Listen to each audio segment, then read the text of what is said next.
How many of you can't stand spending time alone? Okay, so there's only 2 that will admit it. Extroverts are more likely to admit that sort of thing too, by the way.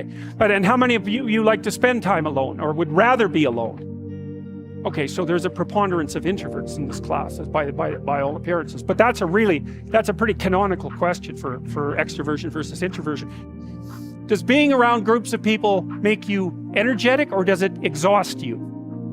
And if you're the sort of person that, will go to a party and interact with 20 people, and then you have to go home and be by yourself for like 2 weeks, then you're introverted.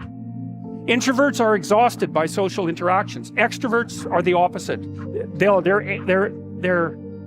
energized by social interactions. And you might be in the middle, so that you can take it or leave it with regards to social interactions, but you're happy to go to them and you're happy to spend time by yourself. It's a very stable trait, by the way. It manifests itself early in life, and it's stable across the age span. Not completely.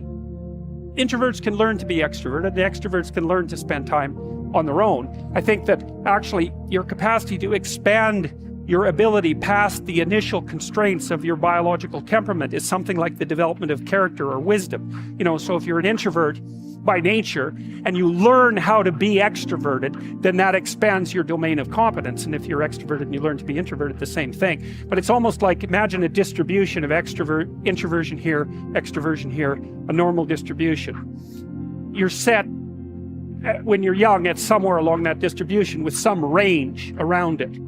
And I think what you do as you mature, if you develop your skills, is you expand that range, but the place at which you're set doesn't move that much. So, okay, so you can think about them as sub-personalities. You can think about them as frames of reference. So frame of reference would be something like, well, since you're extroverted, you value being with people. And so you're going to look at the world.